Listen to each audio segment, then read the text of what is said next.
Alors, quelques mots sur la commission de réflexion pour la paix.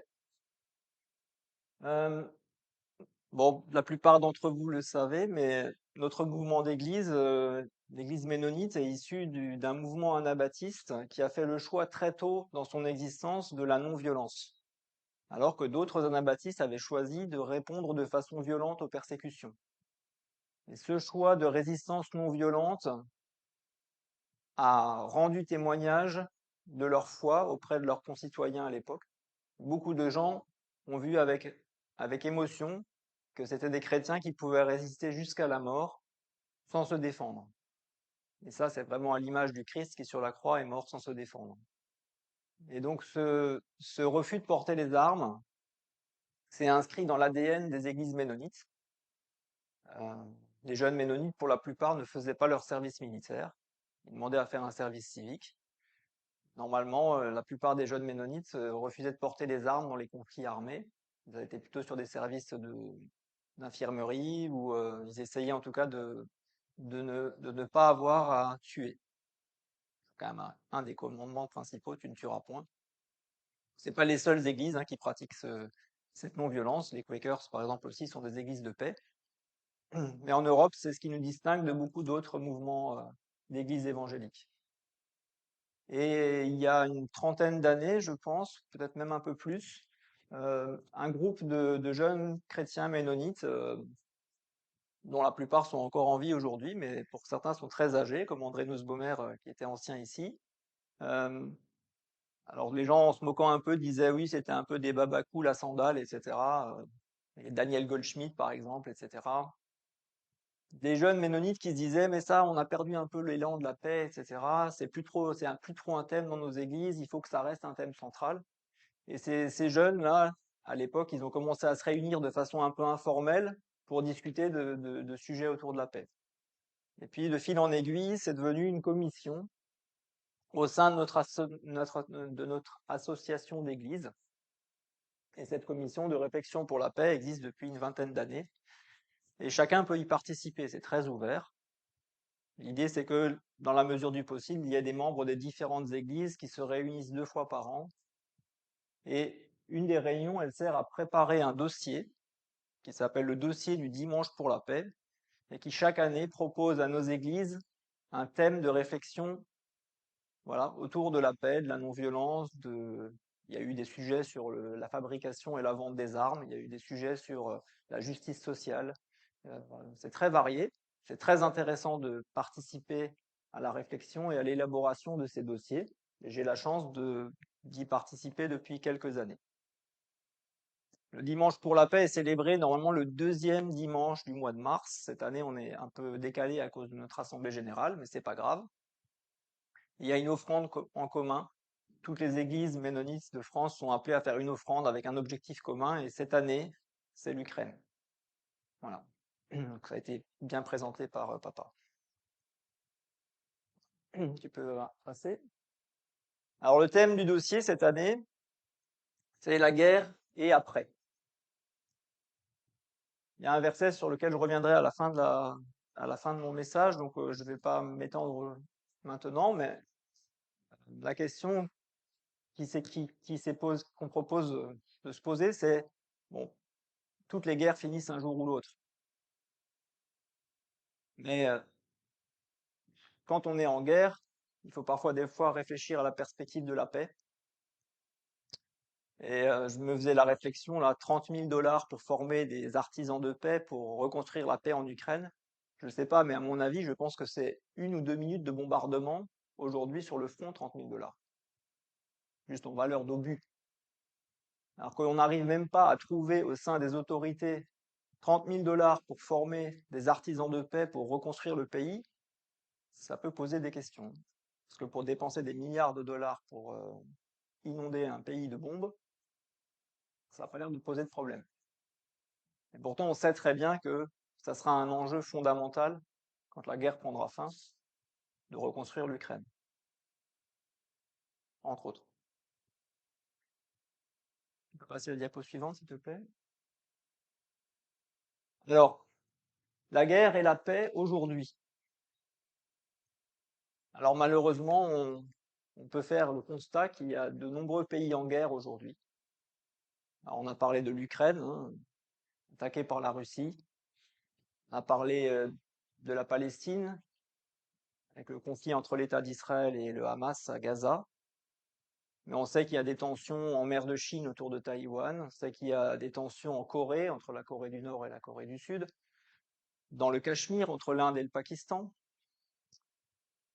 L'Iran continue de développer des armes nucléaires et menace tous les pays de la région. Il y a des conflits internes, des guerres internes qui n'en finissent plus en République démocratique du Congo. Euh, il y a des conflits pratiquement partout sur la planète.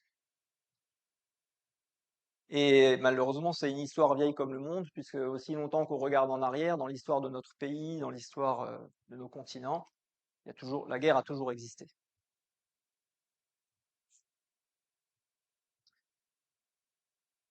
C'est à tel point qu'on a des expressions dans la langue française, qu'on entend des fois dans la rue, qui sont quand même très choquantes. Vous avez déjà dû entendre des personnes vous dire: «Ah, plus rien ne va, on aurait besoin d'une bonne guerre en France». C'est incroyable aujourd'hui, quand on pense. À votre avis, pourquoi est-ce que les gens utilisent des expressions comme celle-là? D'une part, parce que ça paraît inéluctable qu'un jour ou l'autre, la guerre reviendra dans notre pays. Si on regarde la longue histoire de la France, il y a peu de chances qu'il n'y ait plus de guerre en France. D'ailleurs, la France a été en guerre à de nombreuses reprises depuis la Deuxième Guerre mondiale, hein, pas sur son territoire, mais en Algérie, en Indochine. La dernière guerre n'est pas la dernière guerre mondiale n'est pas la dernière guerre en France. Il y a dans l'idée de la guerre cette idée aussi qu'après la guerre, la reconstruction permettra de vivre des jours meilleurs. Et je pense que les gens qui disent on aurait besoin d'une bonne guerre, c'est pas c'est pas qu'ils rêvent d'avoir des morts dans les rues et des maisons bombardées, mais ils rêvent que quelque chose de nouveau renaisse sur les cendres laissées par la guerre. C'est cette idée que la guerre permet de remettre les choses à plat, permet de reconstruire un pays, permet de revenir à des valeurs fondamentales, voilà, permet, entre guillemets, de repartir à zéro. C'est pour ça que les gens disent ce genre de phrases. Et puis vous connaissez aussi hein, ce qu'on disait après la Première Guerre mondiale, la der des der, on recommencera plus jamais. Après la Deuxième Guerre mondiale, après la Shoah, plus jamais ça.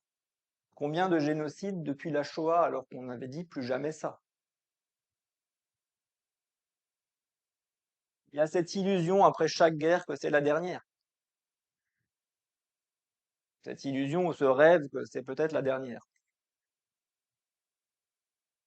Et puis c'est vrai qu'après les guerres, il y a toujours des moments d'euphorie ou de développement économique énorme. On peut penser aux années 20 en Europe après la Première Guerre mondiale.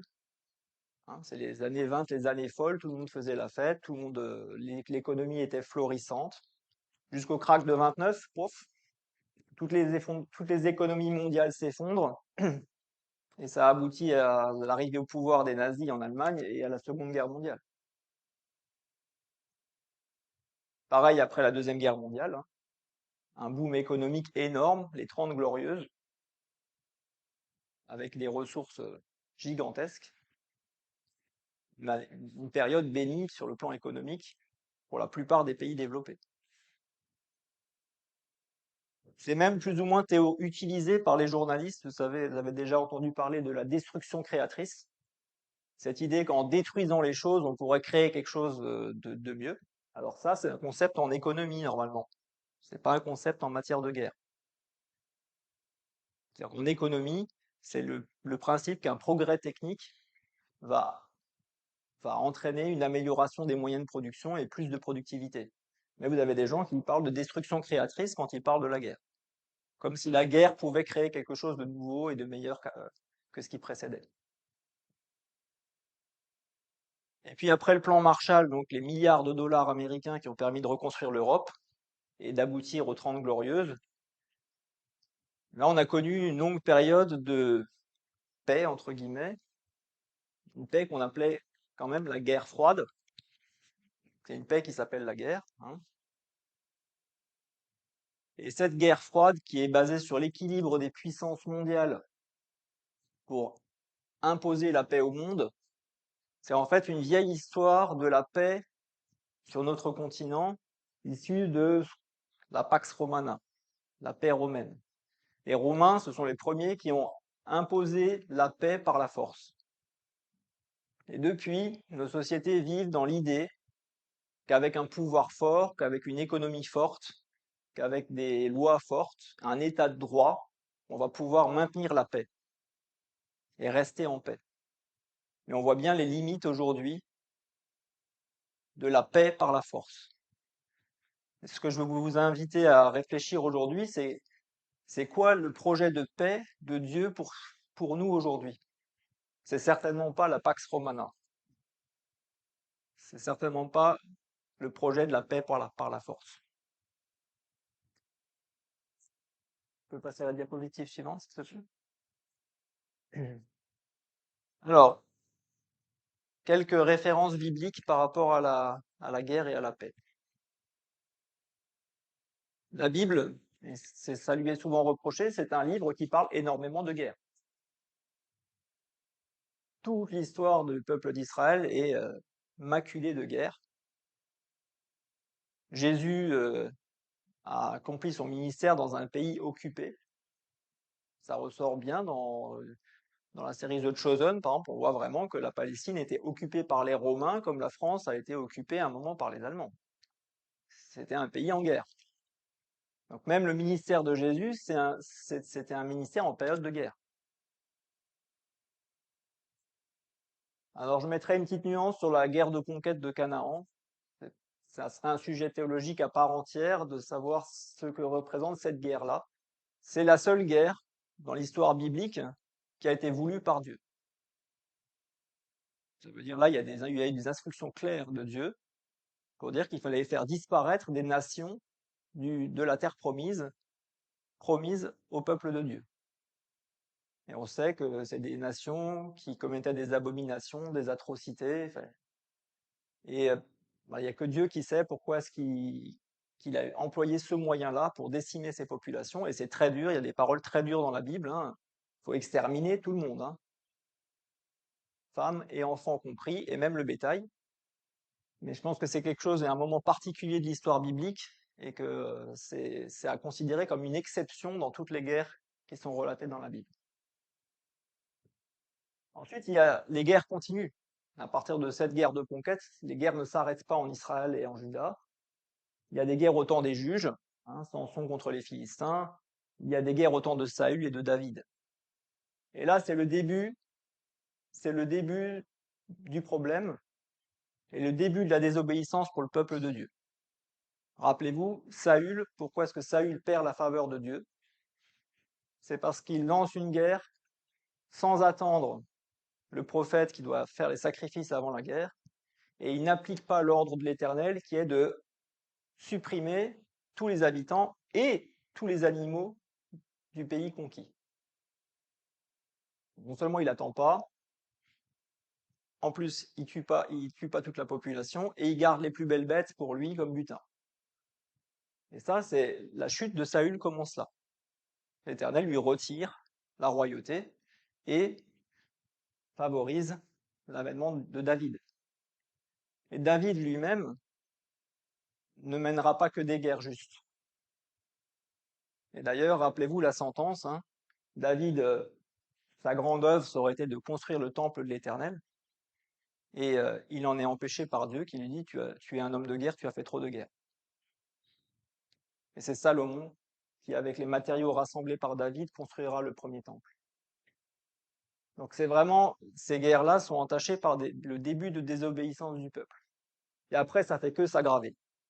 Ensuite, il y a la séparation d'Israël en deux pays, le royaume d'Israël au nord et le royaume de Juda. Et toutes les guerres qui seront menées par la suite sont des guerres qui ne sont pas voulues par Dieu. Il y a des alliances avec des nations païennes. Il y a des guerres même entre Israël et Juda. Et à chaque fois, Dieu met en garde son peuple. Et les guerres sont aussi une manière que Dieu choisit à ces moments-là pour mettre en garde son peuple, et ça aboutira à une catastrophe nationale pour Israël, qui est la première déportation, la première et la deuxième déportation, avec la destruction de Jérusalem et la destruction du temple, à peu près en 587 avant Jésus-Christ.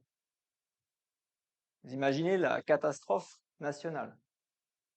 Le peuple a été décimé, 80% de la population a été passée par l'épée, 80% de la population, vous imaginez ce que ça représente. La plupart du peuple a été déporté à Babylone en esclavage dans ce pays-là. Ça a été fait en 2 fois, mais c'était une ruine totale. Et clairement, c'était le châtiment voulu par Dieu suite à des désobéissances pendant des siècles répétées. Tous les prophètes sont passés les uns après les autres, ont dit détournez-vous du mal, revenez aux lois de l'Éternel, etc. Vous savez que ils ont été avertis à de nombreuses reprises, il y avait parfois des petits moments de réveil, mais c'était qu'une descente inéluctable. Voilà les guerres dans les temps bibliques. Passez au suivant, s'il te plaît. Alors ensuite, on nous raconte comment cette guerre est vécue une fois que la dernière guerre a complètement décimé le peuple. Alors c'est notamment le temps de l'attente. Je dirais que pour le peuple juif, à partir de là commence le temps de l'attente, de plusieurs longues attentes. On voit ça dans le livre de Daniel, où les exilés se retrouvent à Babylone. Il y a des prophètes qui leur disent, maintenant, il faut que vous fassiez le bien de la patrie où vous êtes, parce que vous allez y rester longtemps.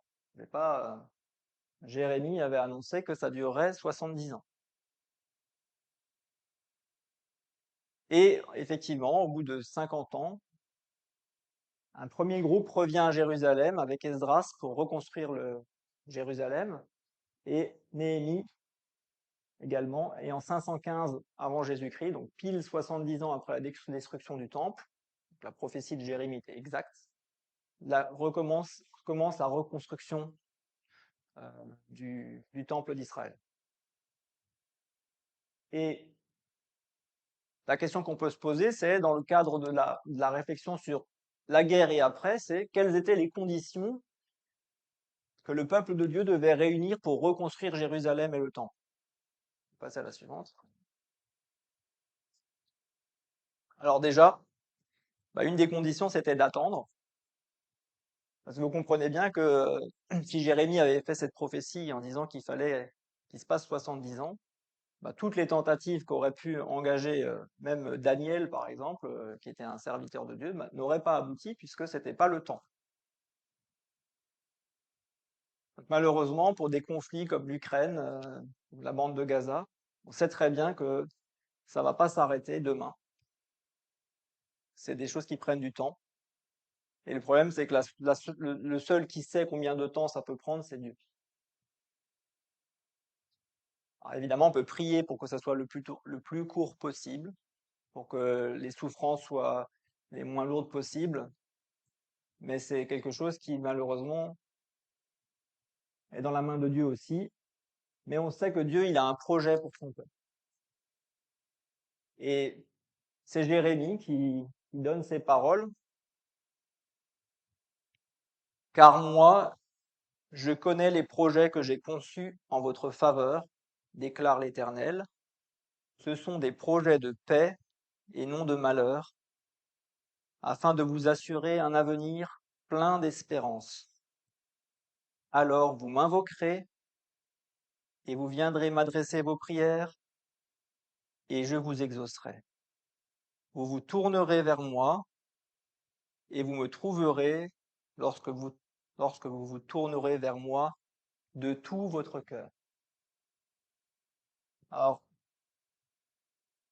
c'est des projets de paix. Et c'est un verset qui est souvent utilisé pour encourager les personnes qui passent par des moments difficiles. C'est important de ces promesses. C'est facile de dire que Dieu est bon et Dieu est amour quand tout va bien, mais quand tout va mal, on a besoin de se rappeler que Dieu a pour nous des projets de paix.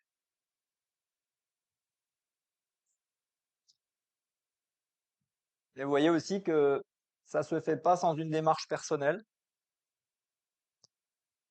Vous vous m'invoquerez, vous viendrez m'adresser vos prières, et je vous exaucerai.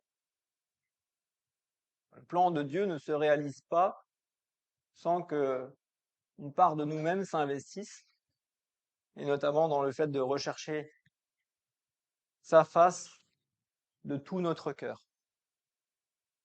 De tout notre cœur, ça veut dire que c'est la priorité de rechercher la présence de Dieu dans nos vies.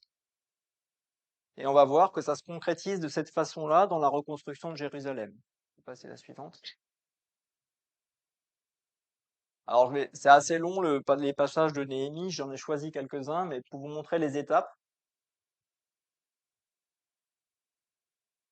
Donc là, c'est au début du livre de Néhémie. Des personnes viennent de Jérusalem et Néhémie, qui est au service de l'empereur, va voir ses compatriotes et leur demande des nouvelles de Jérusalem. Et les nouvelles, elles sont pas bonnes du tout, hein. Il leur dit, mais le pays est complètement en ruine, il n'y a plus une pierre sur l'autre, il n'y a plus de vie, il y a des ronces partout, il y a des étrangers qui se sont installés dans le pays, il n'y a plus aucun état de droit. Enfin, ça doit être apocalyptique, la Palestine à cette époque-là. Et comment réagit Néhémie? Mettez-vous à sa place, il est haut fonctionnaire et chanson de l'empereur du plus gros empire de l'époque. C'est comme s'il était, je ne sais pas, secrétaire général de l'Élysée, ou même encore mieux, conseiller de Joe Biden à la Maison Blanche. Oui. Le gars, il a tout ce qu'il lui faut. Je dirais, son avenir est assuré. Il est quasiment à la tête du plus gros empire mondial. Donc il pourrait dire, c'est pas grave, pour moi tout va bien. Non, non, regardez comment Néhémie réagit.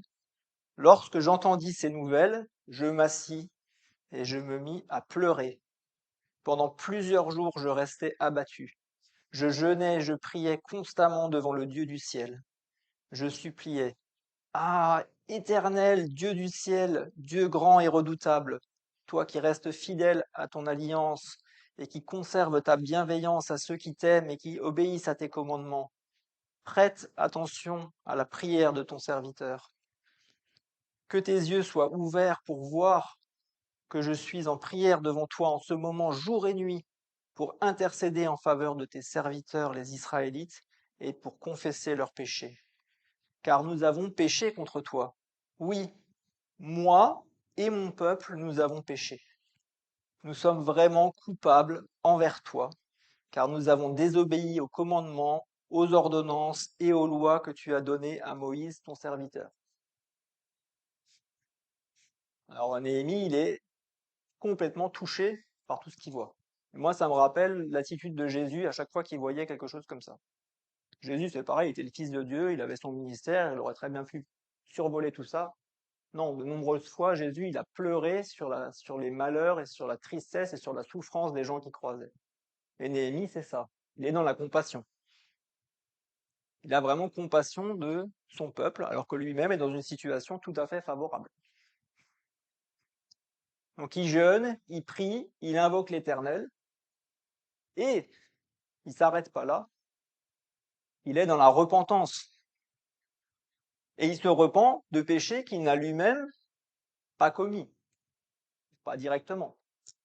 Quand il dit moi et mon peuple nous avons péché, 70 ans après, Néhémie, il n'est pas issu de la déportation. Enfin, il est né en déportation. Donc il n'est pas responsable de ce qui est arrivé au peuple d'Israël. Mais il prend sa part. Pourquoi? Parce qu'il est certainement convaincu, au fond de lui, que lui-même est pécheur. Et cette conviction de péché, cette repentance, vous voyez, c'est une étape très importante de la préparation de Néhémie à la reconstruction. Il n'est pas venu là en disant mes ancêtres ils ont fait n'importe quoi. Moi, d'ailleurs, moi je suis échanson du roi, aucun problème, je vais leur montrer comment on va faire. On va réappliquer la loi et nous on fera pas les mêmes erreurs. Non, non. Il est dans l'humilité et dans la reconnaissance de son propre péché. Et par contre, il défausse pas non plus le peuple d'Israël des péchés qu'il a commis à l'époque. Il est aussi dans la vérité et dans la reconnaissance du fait que le peuple s'était éloigné de Dieu. Je trouve que cette prière, elle est très belle, cette prière de Néhémie. La suivante.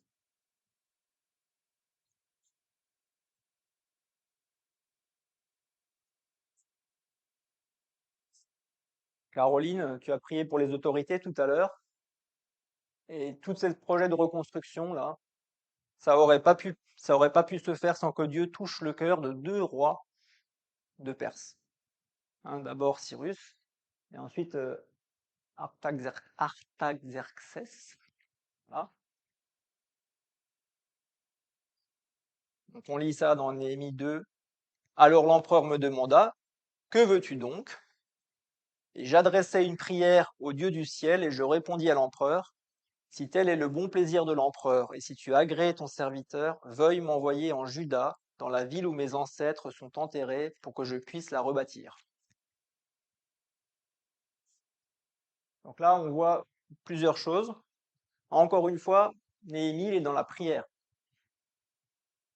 Et ça me rappelle que Daniel avait réagi de la même façon, vous savez, quand à un moment le Daniel et même Esther, il y a cette prise de conscience qui sont à un moment clé pour eux et pour l'histoire. Et on pourrait se dire qu'ils répondent par leur propre force ou par leur propre intuition. Non, c'est bien précisé, j'adressais une prière.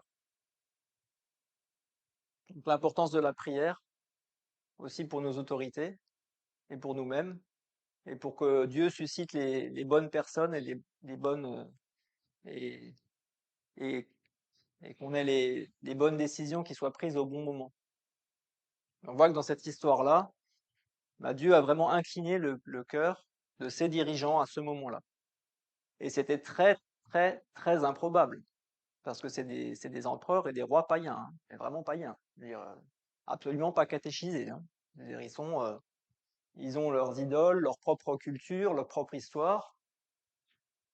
Et ça, c'est vraiment l'action de Dieu dans ces personnes-là qui a permis de réaliser ce projet de rebâtir Jérusalem. On passe à la suivante.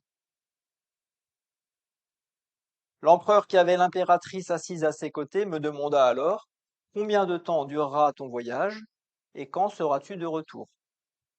L'empereur accepta donc de me laisser partir et je lui indiquai un délai, puis j'ajoutai, si l'empereur le trouve bon, pourrait-on me donner des lettres pour les gouverneurs de la province à l'ouest de l'Euphrate, pour qu'ils me laissent passer jusqu'au pays de Juda, ainsi qu'une lettre pour Asaph, l'intendant des forêts impériales, afin qu'il me fournisse du bois de charpente pour reconstruire les portes de la citadelle près du temple et les murailles de la ville, et pour bâtir la maison où je m'installerai.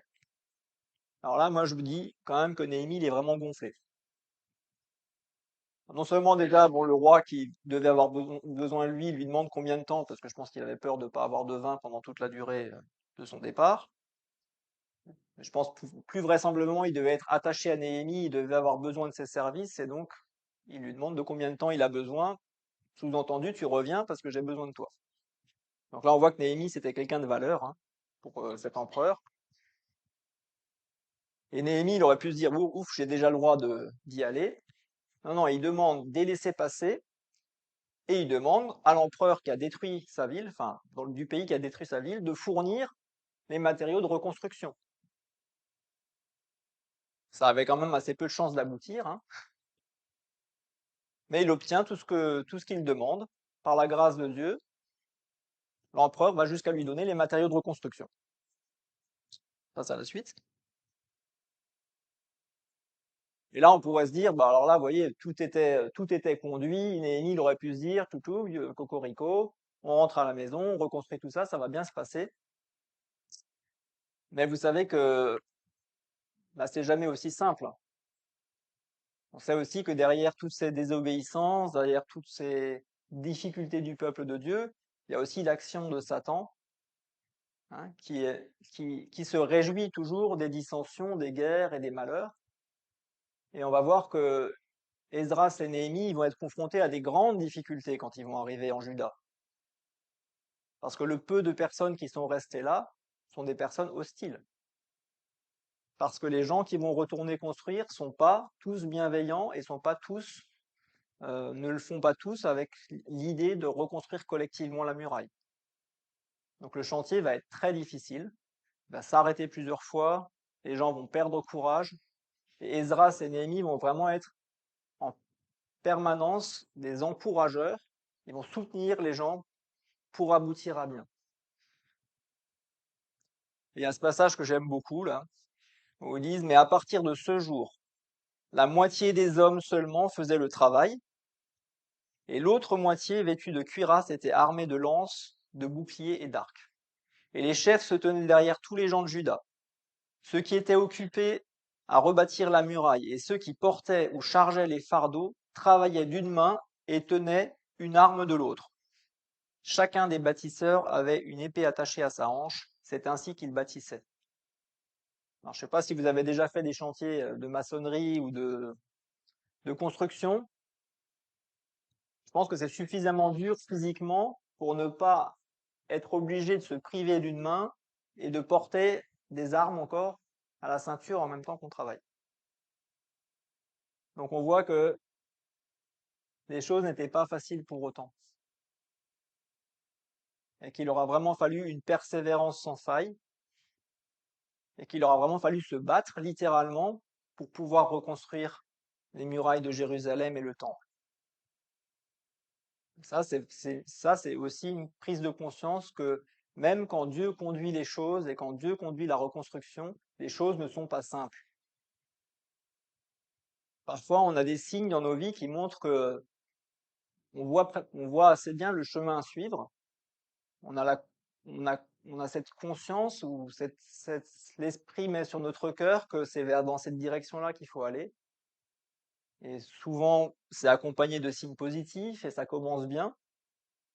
Et après, malheureusement, les difficultés commencent. Et là, il y a une différence entre ceux qui abandonnent tout de suite et ceux qui persévèrent. Et on voit dans de nombreux exemples bibliques que Dieu, il attend de nous que nous soyons persévérants dans les plans qu'il a pour nous. Si on s'arrête à la première difficulté, ben, le plan de Dieu ne se réalise pas. Néhémie, il aurait pu dire, bon, bah, j'ai tenté le coup, je retourne chez l'empereur. Tant pis. C'était pas le moment. Jérémie s'était trompé, c'était pas 70 ans, c'était 170 ans. Je retourne chez moi, je laisse une petite lettre et c'est le prochain échanson du roi qui tentera sa chance. Non.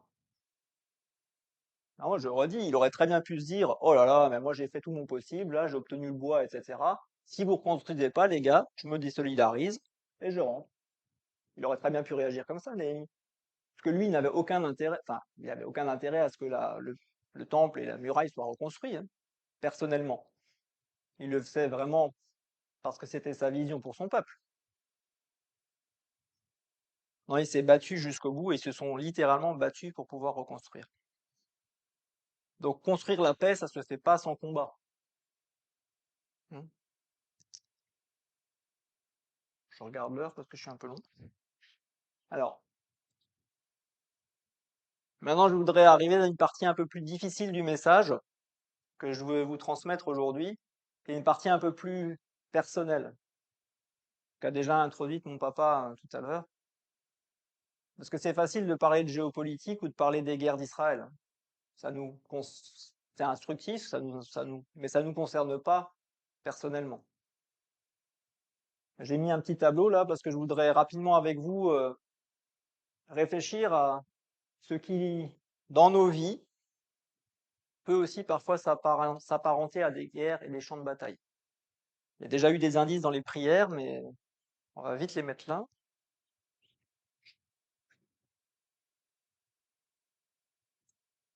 Allez, je vous écoute. Des exemples de guerre, des tentations. Ouais.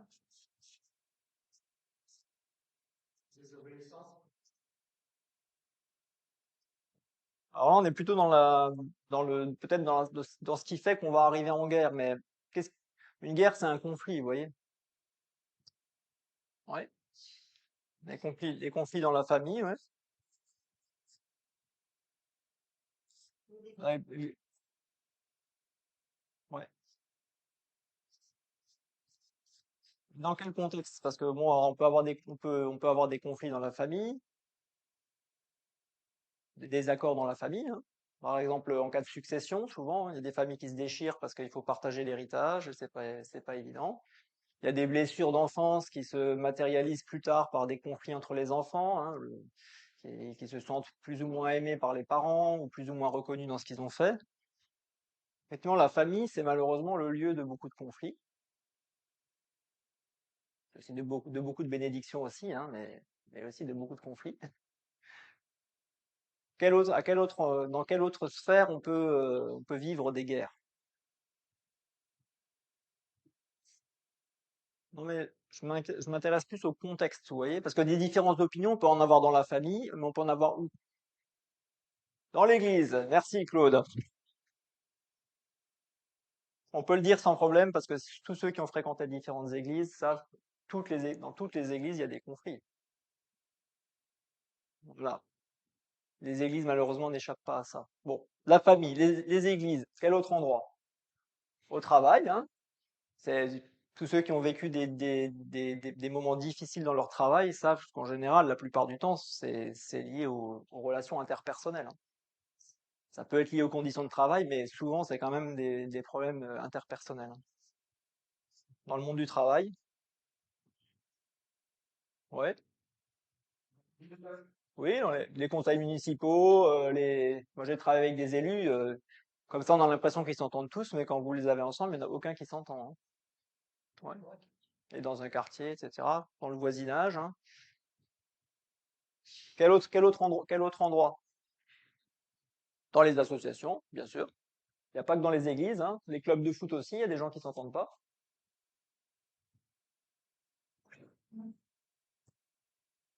Quel autre endroit?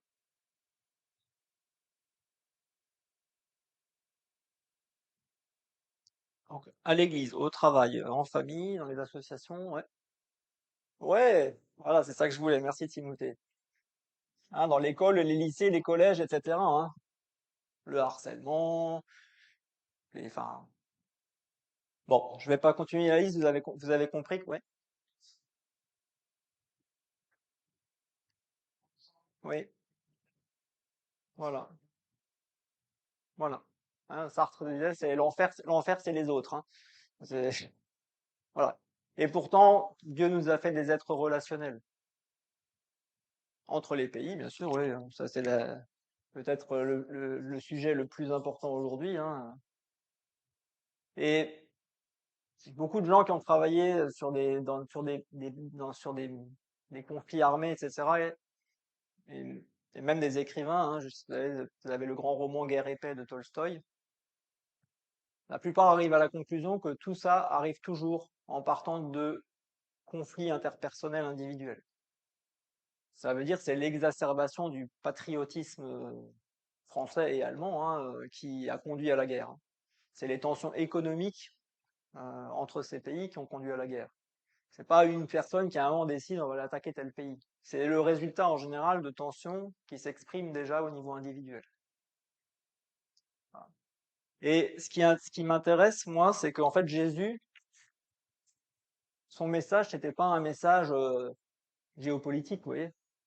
Il n'a pas dit, alors là, il faudrait que il faudrait voilà, il faudrait que les dirigeants de la Palestine de l'époque, ils fassent des accords de paix avec Rome, qui négocient, machin, etc. C'était pas ça. Même le message de Jean-Baptiste avant Jésus, hein. Son message, c'était quoi, Jean-Baptiste? Repentez-vous. Et Jésus, il s'est adressé de façon personnelle à ses contemporains. Et ça a déçu beaucoup de personnes qui pensaient que Jésus il allait rester au-dessus de la mêlée et qu'il allait être voilà, le roi de Juda qui arrive là et puis qui met tout le monde d'accord. Ils s'attendaient pas du tout à ce que Jésus s'attaque à leur personne à l'intérieur et qu'il s'adresse à leur cœur. Et pourtant, aujourd'hui, on voit bien que la solution, c'est de là qu'elle viendra. Parce qu'on le voit, même quand on aura réglé les conflits armés, il restera toujours des conflits dans nos familles, au travail, dans nos communes, dans nos voisinages. C'est pas parce qu'on aura obtenu la paix en Ukraine et dans la bande de Gaza que ça changera ça. Et c'est ce qui nous touche au quotidien aussi. Ouais. Oui, le racisme, ouais. Ouais. Mm. C'est vrai. Alors, diapositive suivante, enfin, tu peux passer même deux parce que encore. Voilà. Alors, deuxième colonne, de quoi avons-nous besoin pour reconstruire une paix durable dans nos vies? Le Saint-Esprit.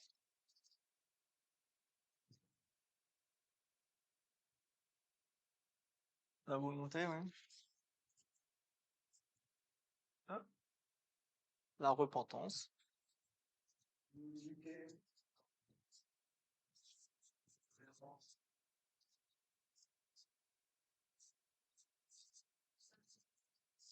Ouais. Ouais.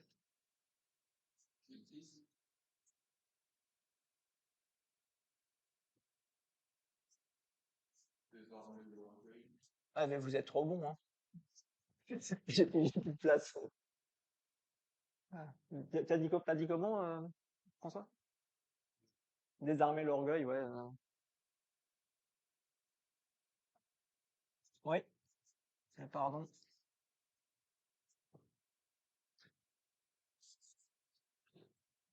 Bon, on va arrêter là. Mais oui. Je vois que vous avez compris l'idée. Alors, je peux passer à la suivante, Raymond.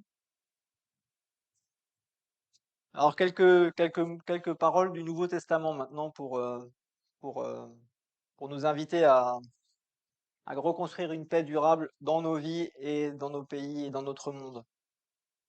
Alors déjà, pour reconstruire, quand on a reconstruit ici, vous voyez ce beau bâtiment, par quoi on a commencé? Ouais, et c'est qui fait les plans? Un architecte. Je peux vous dire que c'était pas facile. Ceux qui ont participé se rappellent qu'on a eu des discussions houleuses, mais il faut reconnaître qu'on n'aurait pas un beau bâtiment comme ça si on n'avait pas eu un bon architecte. D'accord? Et nous, on connaît l'architecte parfait, celui qui a aussi en plus posé le fondement parfait, c'est Jésus-Christ. Et il y a cette parabole de Jésus, hein, que vous connaissez tous parce que je pense qu'on l'a tous illustré à l'école du dimanche, chanté, etc. Mais c'est bon de la relire quand même. C'est pourquoi celui qui écoute ce que je dis et qui l'applique ressemble à un homme sensé qui a bâti sa maison sur le roc. Il a plu à verse, les fleuves ont débordé, les vents ont soufflé avec violence, ils se sont déchaînés contre cette maison, elle ne s'est pas effondrée, car ses fondations reposaient sur le roc. Mais celui qui écoute mes paroles sans faire ce que je dis ressemble à un homme assez fou pour construire sur sa maison sur du sable. Il a plu à verse, les fleuves ont débordé, les vents ont soufflé avec violence, ils se sont déchaînés contre cette maison, elle s'est effondrée et sa ruine a été complète. Alors, vous savez, j'ai un peu travaillé dans la problématique des inondations. Ça paraît assez évident à tout le monde que si votre maison elle est rasée par une inondation, vous n'allez pas la reconstruire au même endroit, hein. Parce qu'il y a quand même de fortes chances que ça se reproduise. Donc en général, on réfléchit à la construire ailleurs. Ou alors, si on la reconstruit au même endroit, on la reconstruit différemment, hein. Et ça, c'est quelque chose qui malheureusement est pas évident dans nos vies. Quand on vit des épreuves et qu'on subit des échecs et qu'on tombe, si on reconstruit exactement de la même façon qu'avant au même endroit avec les mêmes matériaux, il y a quand même une assez forte probabilité pour qu'on arrive au même point quelques années après. Et cette parole de Jésus, elle est quand même une invitation à reconsidérer à chaque fois sur quel fondement on reconstruit nos vies et avec quels matériaux on reconstruit nos vies. Et tous autant que nous sommes là, on a tous, à un moment ou une autre, dû reconstruire nos vies. Bon, les plus jeunes, peut-être pas, mais c'est pas une raison pour construire n'importe comment, hein, Timothée, Robin. Quand même mieux construire sur le roc tout de suite. Mais parfois, même en construisant sur le roc, on est quand même obligé de reconstruire un moment dans sa vie, hein. Et ce qui est important, c'est quand même de toujours se poser cette question. Déjà, est-ce que j'avais bien construit ma maison sur le roc? Parce que parfois, on peut constater que on avait choisi peut-être d'être un peu plus proche de la rivière parce que c'était un peu plus sympa et plus agréable et qu'on n'avait pas vraiment anticipé que la crue pouvait venir. Et donc parfois, il faut changer le terrain et il faut reconstruire. Et c'est ce à quoi nous invite Jésus dans cette parabole. La suivante. La qualité de la reconstruction. Alors on l'a dit, après les plans, il faut faire les fondations. D'accord? Sur les fondations, on bâtit ensuite. Et là, c'est Paul aux Corinthiens qui nous dit, pour ce qui est du fondement, nul ne peut en poser un autre que celui qui est déjà en place, c'est-à-dire Jésus-Christ. Or, on peut bâtir sur ce fondement avec de l'or, de l'argent, des pierres précieuses ou du bois, du chaume ou du torchis de paille. Mais le jour du jugement montrera clairement la qualité de l'œuvre de chacun et la rendra évidente. En effet, ce jour sera comme un feu qui éprouvera l'œuvre de chacun pour en révéler la nature. Alors c'est une parole qui s'adresse à la construction, principalement pour la construction de l'Église, hein. C'est un verset qui figure souvent dans les églises ménonites. Nul ne peut poser un autre fondement que celui qui est déjà en place, c'est-à-dire Jésus-Christ. Heureusement, c'est la pierre d'angle de l'édifice. Mais la deuxième partie, on l'évoque un peu moins souvent. Avec quoi on construit notre église? C'est quoi les pierres qu'on met en place? Et on oublie aussi souvent le jugement. Parce que si nous ne sommes pas appelés à juger les uns et les autres, Dieu jugera nos propres constructions. Et dans nos vies, c'est pareil. On a vu la question du fondement, mais aussi la question des briques qu'on utilise pour la construire. Et dans nos vies, même si nous sommes tous sauvés par la foi, au moment du jugement, nos œuvres aussi à chacun seront éprouvées par le feu. Hein, et cette parole de Jésus qui dit si, que si nos œuvres ne sont pas conformes à notre foi, on sera sauvé, mais comme quelqu'un qui y réchappe, et on n'aura pas part à l'héritage du royaume. Hein. Bon, Jésus n'édulcore jamais son message. Et donc c'est une belle image que cette façon de reconstruire à la fois nos vies personnelles, mais aussi de faire vivre notre Église année après année. La suivante. Alors, je dirais pour notre bonheur, mais aussi pour notre malheur, nous sommes appelés à la liberté. S'il y avait une gouvernance mondiale qui tenait tous les peuples par l'oppression, imaginons que les États-Unis deviennent tellement puissants qu'ils arrivent à imposer leur ordre à l'ensemble du monde. Bon, on pourrait rêver d'un monde en paix parce qu'il n'y aurait plus qu'une superpuissance qui imposerait sa force à tout le monde. Mais le royaume de Dieu, c'est pas ça. L'homme a obtenu son libre arbitre. Et Paul dit aux Galates, la vie nouvelle à laquelle nous sommes appelés, la liberté. Oui, mes frères et sœurs, vous avez été appelés à la liberté. Seulement, ne faites pas de cette liberté un prétexte pour vivre comme des hommes livrés à eux-mêmes. Au contraire, par amour, mettez-vous au service les uns des autres. Car la loi se trouve accomplie tout entière par l'obéissance à cette seule parole, tu aimeras ton prochain comme toi-même. Mais si vous vous blessez les uns les autres et si vous vous entre-déchirez, prenez garde, vous vous détruirez mutuellement. Cruellement d'actualité, hein. On sait bien que c'est tellement difficile d'être en priorité dans l'amour, dans le service mutuel et dans l'amour du prochain. Et c'est d'autant plus difficile qu'on a la liberté d'être dans cette attitude de ne pas l'être. La suivante. Là, Paul est encore plus précis. Hein. Mais si vous êtes conduit par l'esprit, vous n'êtes plus sous le régime de la loi. Tout le monde voit bien ce qui procède de l'homme livré à lui-même, l'immoralité, les pratiques dégradantes, la débauche, l'adoration, les idoles, la magie, les haines, les querelles, la jalousie, les accès de colère, les rivalités, les dissensions, les divisions, l'envie, l'ivrognerie, les orgies et autres choses de ce genre. Je ne puis que répéter ce que j'ai déjà déclaré à ce sujet. Ceux qui commettent de telles actions n'auront aucune part à l'héritage du royaume de Dieu. Waouh, et là, cette liste, elle fait peur quand même, hein. Alors, il y a des trucs, en tant que chrétien, on se dit qu'on les évite assez facilement, hein. L'immoralité, les pratiques dégradantes, la débauche, l'adoration des idoles, la magie. Ça, c'est des choses, on est assez rigoureux là-dessus, hein. L'ivrognerie aussi, les orgies, bon.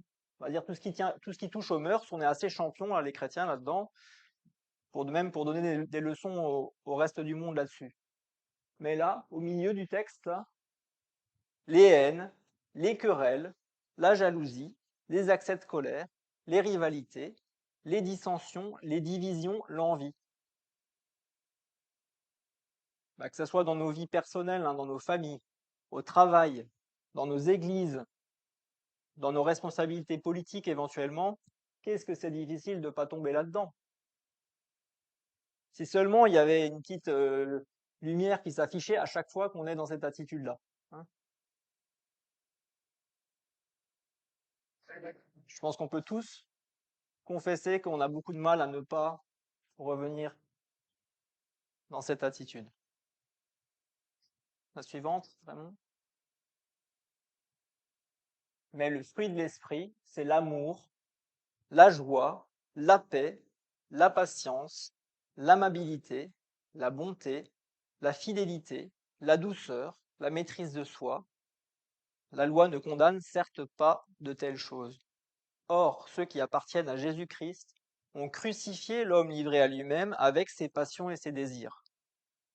Puisque l'Esprit est la source de notre vie, conduisons-nous selon sa volonté, ne soyons pas vaniteux et évitons de nous provoquer les uns les autres et de nous jalouser mutuellement. Il faut être honnête, il n'y a que l'action de l'Esprit en nous qui peut nous permettre de tendre vers ce que Dieu veut voir fructifier dans nos vies. Et le terme qu'emploie Paul, il est difficile quand même, hein. Ceux qui appartiennent à Jésus-Christ ont crucifié l'homme livré à lui-même. Ça veut dire qu'il faut nous faire violence, c'est pas tout seul. Et tous ici, nous sommes des chrétiens convertis, ou en passe de l'être, je le souhaite, pour les plus jeunes. Et c'est vraiment vers ça qu'on veut tendre, sous l'action de l'esprit. Et je pense que même les chrétiens les plus âgés ici peuvent dire que sans l'action de l'esprit, on reviendra toujours à la liste d'avant. Et ça, c'est pas naturel, c'est pas notre tendance naturelle. On peut passer à la suivante.